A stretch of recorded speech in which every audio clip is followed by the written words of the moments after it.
My channel. ఇక్కడ మనం పెరుగు మీద మీగడతో చిక్కటి నెయ్యి ఎలా తయారు చేయాలో చేసేద్దాం పదండి. నేను ఇక్కడ 13 రోజుల పెరుగు మీద మీగడ తీసుకున్నాను. వెడల్పాటి అంటే పెద్ద పాత్ర తీసుకొని అందులో మనం మీగడ వేసేసుకొని గోరువెచ్చటి నీళ్ళని పోసి జిలకాలి. కవ్వంతో బాగా జిలకాలి. ఇలా ముద్దగా అయ్యే వరకు జిలకాలి.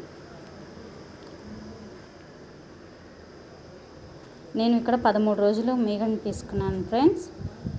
సుమారుగా 1 లీటర్ నెయ్యి వస్తుంది నాకు. 1 లీటర్ పాలు వచ్చేసి 70 రూపీస్, 1 లీటర్ నెయ్యి 800 రూపీస్. అప్పట్లో మా నాన్నమ్మ మా అమ్మమ్మ వాళ్ళు ఉదయాన్నే నిద్ర లేచి పెద్ద కవ్వంతో జిలికేవారు. మనం ప్రాసెస్లోకి వెళ్ళిపోదాం. శ్రీకృష్ణుడికి వెన్న అంటే బాగా ఇష్టం. ఈ విధంగా ముద్దగా వెన్న రావాలంటే గోరువెచ్చటి నీరు పోయాలండి అని విషయం గుర్తుపెట్టుకోవాలి. చల్లటి ఫ్రిడ్జ్లో పోస్తే ఇంకా వెన్నగా రాదు, ముద్దగా రాదు, మెత్తగా అవుతుంది. అప్పట్లో ఒకే రోజు ఇంత నెయ్యి వస్తుందంట, మా అత్తమ్మ చెప్పింది. ఇది 12 రోజుల మీగడ.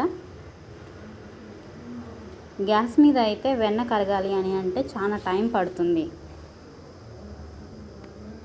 సో మనం కుక్కర్లో వేసుకోవాలండి.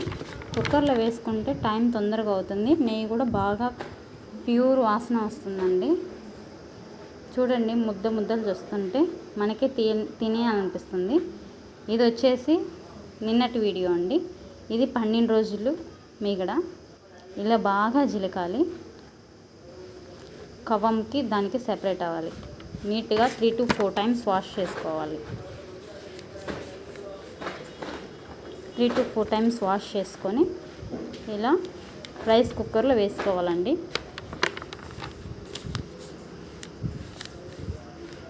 కుక్కర్లో వేసాను.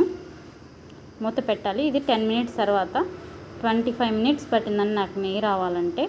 ఇలా టీ తెరవేసుకుని నెయ్యి పూర్తి అయింది ప్రాసెస్ అంటే మంచి సువాసన వస్తుందండి.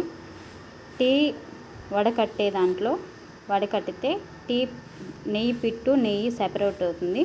ఈ పిట్టు అన్నంలో వేసుకొని తింటారు ఫ్రెండ్స్. మీరులో ఎంతమందికి ఇష్టం ఇలా తినమని కామెంట్ చేయండి. నెయ్యి చూడండి ఎంత క్లీన్గా ప్యూర్గా ఉందో, మంచి సువాసన వస్తుంది. Thanks for watching. చూడండి పుసుగా అయింది.